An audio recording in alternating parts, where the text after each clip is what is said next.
Good afternoon, ladies and gentlemen. Welcome. I am the Crypto Crow, and a Merry Christmas to each and every one of you, or Happy Holidays, whatever you choose, whatever you celebrate around this time of year. Basically, I want to say, first off, I'm going to be doing a little bit of a fun giveaway. It's not much. It's a bear market, but I am going to give away $300 to $100 worth of Ethereum to each of 3 different people in the comments. So I don't do that very often, but why not? Let's just have some fun. I mean, it's a season to give. All of a sudden, Cornucopia's chat is blowing up. I'm not sure what they're saying yet. But anyway, yeah, I wanted to go over a couple of things. I wanted to show you a few things, and listen, there's this big sentiment that we might get some big crypto push for Christmas, and maybe we do. And if we do, it's going to be temporary, I'm sure, and that's okay. The sentiment here is, we are in a bear market, and it is now the time to build. And there's a little bit of other things going on I want to go ahead and share. Let me go ahead and make this a little bit wider. There we go. Okay, so we're basically looking at crypto market cap right now, and the prices are about, I mean, they haven't been moving very much. Ethereum at $1,200, Bitcoin at 16.8. There's really not much happening. Okay. I mean, it's the holidays. So unless there's some significant buy-ins during the holidays, specifically to pump the markets for Christmas, I don't necessarily see that much happening. And if I do, and anything dramatic does happen, I really do believe it's going to be temporary until we start to move back down even further. And I am going to do more of a deep analysis probably starting next week, showing some of the comparisons between what's happening now and what has happened in previous markets. Maybe I was wrong about Cardano. Cyber Capital CIO admits after saying it lagged behind. So we have a gentleman who is finally starting to potentially see the light in Cardano, which is always a joy. And I will say this, my video that I did yesterday where I was kind of upset with a big VC, somebody in my comments made a really good point to me. And, at the time, this gentleman wrote an article and he was basically saying how, Cardano was vaporware, right? Well, he had written this article in 2020. And I knew that, but it wasn't clicking with me. And I'm thinking, at the time, his sentiment may have had a little bit of merit in the sense, I mean, calling it vaporware when the development was obvious. I mean, it doesn't take a rocket scientist to check the development status of a project. But we didn't have everything that we have on Cardano right now. And it's still not 100% complete yet. They're doing it in phases. But somebody was like, to be fair, when was this article written? It was in 2020. We probably didn't have a lot of these things yet. So Andrew Keys, even though his article really did kind of bother me, it is true that, it was written at a time where we still didn't have all of the elements associated with Cardano we know and love today. And there's still so much more to come. So, touche, Ritto. Ritto's pretty solid. I mean, he's always in my chat, always in my comments, and I greatly appreciate him because he had a valid point. And, like I always say, I call it as I see it. And maybe I was a little more in error on that video, and I'm more than willing to accept that. I'm always right sometimes. No, all kidding aside, yeah, maybe I was a little too heated about something that was written too long ago that didn't have as much, I shouldn't maybe have gotten so worked up over something because at the time, yeah. So anyway, Justin Bonds, the founder and CIO of Cyber Capital and an outspoken figure in the cryptocurrency community, appears to be changing his tune on his criticism of Cardano. While it's fun to see you go after various protocols, all of the disingenuous takes you had about Cardano make it impossible to take you serious. And Justin says, a lot of people love my critiques until I criticize their favorite project. I might be wrong in some cases, but I suspect in most of those cases there was a bias involved. Maybe I was wrong about Cardano, but I certainly was not disingenuous, even if you cannot read my mind. He responded to a user who pointed out his disingenuous take on Cardano, stating, "I might be wrong." Well, we just read that. Okay. Maybe I was wrong about Cardano. Yes, you probably were. In April of this year, Bonds took to Twitter to say that Cardano's network was propped up by false promises and remained outdated and at least capable among several competitors. So yeah, the guy's changing his tune, and that's good. It's always a pleasant thing to see when people are starting to come around. And here's the thing: in a space where it's very common for projects or blockchains to just throw a bunch of stuff to the wall and see what sticks, development can look very fast. I mean, look at Ethereum. I mean, since inception, it's been basically doing nothing but patch holes in a ship. And to each their own. I guess to some degree, rightfully so, in the sense that it was first to market with smart contracts after Bitcoin. The technology has been widely adopted and used and still is today. It still has a promising future, but when you're talking about how things have changed over the years in the space, Cardano is just leaps and bounds ahead. And I know that that's a hard pill for some people to swallow. And we've seen a lot of other major projects come out, like EOS and Tron and others, that are faster and offer smart contracts and all these other things that are supposedly superior to Ethereum as well. But there's some drastic differences in Cardano to really just about anything else in the crypto space. And these differences are things that I recognized very early on, which is why I adopted it so strongly. And it's why I'm building on it. It's not the easiest thing to build for right now. I am definitely waiting on Hydra.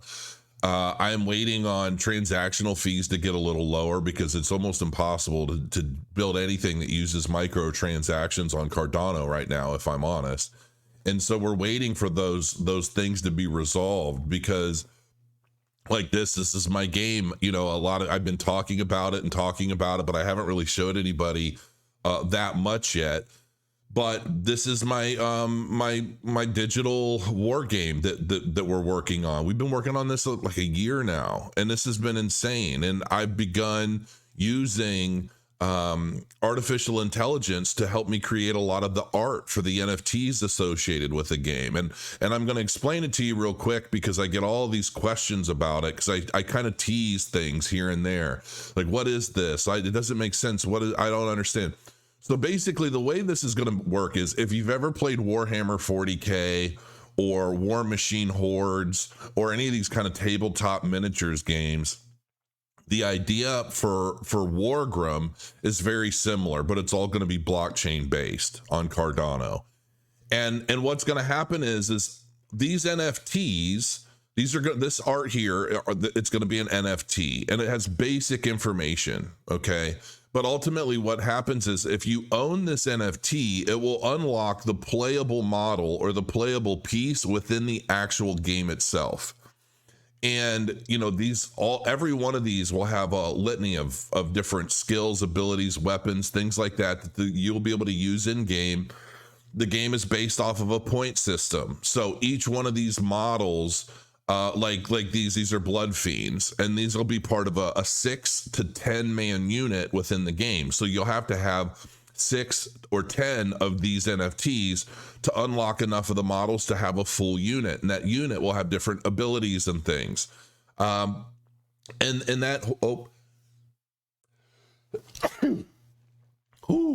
Excuse me. And I haven't launched these NFTs yet. I'm just getting stuff out there. I'm building the story. I'm building the faction backgrounds. We're doing so many things, but that's all while, where's my about? My developers are working on a lot of this stuff. So we're starting it off with 5 different factions. We're going to be growing these factions out substantially. And they each have like solos, units, guardians. Guardians are basically the models that control the army. And you might play a 50-point game or a 75-point game, and then you'll basically build a list of all of the models that you own, and there'll be strategies associated with list building, and then you'll put them on a virtual table, which there's a video that there's a video that I put out where I was showing how we were transitioning from the old, you can play it here, and it shows the transition between the old graphic style to the new graphic style. It was, the old one was more or less poly, it was brighter, but with the new art that we're using, I wanted higher resolution. So, and this basically shows some of the plans for 2023 and so forth. And down here, you can kind of see how these are basically going to be on bases, right, in a 3D world. And, you know, there'll be measurements, you know, you can cast the spell up to so many inches and so forth. It's going to be very much like a digital tabletop war game. It's ultimately what we're building, but it's using NFTs for ownership. So if you know, you're like, I don't want to play anymore. And then you can sell the NFTs, and then the ownership of those models will go to somebody else and so forth and so on. There will be some rare models or rare sculpts. You'll be able to earn tokens that you'll be able to use to buy additional like versions of the models. And at some point, initially when we do this, we're going to be launching with 2D models, right? So these are 2D on bases, but eventually, as capital allows, we're going to do 3D versions of these models, and then it'll be 3D models. And you'll be able to buy those or even earn those in game. And so there's a lot of stuff, and this is definitely a passion project. But like Soblox, this is my social media platform that we've been building, and this is a long-term development. And you know, you can get NFTs right now. It's if you have a governance NFT or a Murder of Crows NFT, it will unlock the functionality. And right now, it's we're unlocking accounts, so we're approving accounts, because I think we have a few hundred people still waiting, and you know, we're basically approving accounts slowly for people that want to kind of beta test, and they're a part of the beta test community, and they give us feedback on what they like and what they don't like. And there's a white paper or a light paper that, you know, because people are earning block tokens right now. So you can see there's an internal ledger for these block tokens, and you're going to be able to use these block tokens in Wargrim to buy models and things. And basically everything, there's so much involved in all of this. Soblox is going to have a tokenizer. It's going to have its own NFT marketplace. So you're going to be able to mint NFTs on Soblox and sell them right within Soblox. You're going to be able to display them in your profile. You're going to be able to do so many different things. But the challenge right now is in microtransactions. That's one of the reasons why we're only using an internal ledger for block tokens and things, because once we have the advertising functionality where you can buy advertising on Soblox using block tokens, and there's utility in place, at that point I'll feel more comfortable releasing block tokens on like a DEX or something, so that people can buy them if they want to buy advertising, or they can earn block tokens by engaging in the platform. And there are a lot more other functions that are coming that are going to utilize these tokens. And so, yeah, and then there finally is the Murder of Crows. If you don't have one, you might want to look into grabbing some. You know, they're still available to mint. You can mint new ones. Some of them are more rare than others, and it's just a fun thing. It's not like I've actually been pretty surprised with how a lot of these have been going. But you know, yeah, I mean, this is all just fun stuff and big projects that I'm working on. All of it is on Cardano, and I love the idea of being some of the first people to develop, you know, applications and things. Like, I don't think anybody's ever created a digital tabletop war game. It's complex, and there's a lot to it. It's very involved, and we're going to be releasing, there's a new build. And I think our plan is very soon, we're going to open this up to have playable beta. So we're going to have like a small number of models, everything in the system, because we've been doing this for a while. I've played this already with the old art style, but we're changing a lot of that. And then we're going to open it up to people who want to play and beta test. And so, you know, and we're just taking it slow. We're not in any rush. I want this to be done well. I want this to be a long-term thing. And ultimately, once we get it built, I'm probably going to end up having somebody run it for me. because I don't want to be a CEO. I just want to build the game I want to play. I'm more focused on actually playing this than I am like running it as a business. So, we'll just have to see, you know what I mean? But yeah, I mean, now is the time to build. Now is the time to pick your project, pick your poison, run with it, do what you can to help the ecosystem. Don't listen to all of the FUD and the garbage and the VCs and all these people. A lot of these people are in this space. In my opinion, they're in the space to just they're making a quick buck. They're getting in at seed stage, and they, maybe they help build projects or market these projects, but I don't know. Listen, it's the holidays. Just enjoy yourself. Have a good time. Be with family. Forget about crypto for a little while. I have been grinding 12 hours a day, quite honestly. I've been doing so much stuff with all my projects while trying to come up with content. I've got really good videos planned, but they're very time consuming to do. I am going to be doing a significant Ethereum versus ADA side by side since inception, from market capitalization to growth metrics, on-chain metrics, development milestone metrics, all of that, just to show not that Ethereum is bad, but how Cardano is good. And that, there's a lot of FUD, and still I see FUD from a lot of these VC types. These people have put hundreds of millions of dollars into the Ethereum ecosystem, and they don't want anything else out there pushing down on their overall bottom line. And it is what it is. We see that across the board in all things. But yeah, I think that Cardano's merit alone should be enough to justify its growth and what happens in the future. And but yeah, like I said, I'm gonna be this is kind of just a fun little holiday thing, just to say hi, do a video on a Friday, and in the midst of that, if you're still here paying attention at 17 minutes, just make sure you leave your comments below. If it's a good comment, I'm gonna pick 3 of you. Leave your Ethereum wallet address in the comments, and I'm gonna pick 3 of you and send you $100 worth of Ethereum. And just to say thanks for being here, thanks for sticking with me through all these years. And I can tell you this, I am definitely planning on doing some bigger and more frequent giveaways moving forward. I want to get more sponsors involved in giving things away, because first of all, I think it's fun. I get a kick out of it. I have a good time.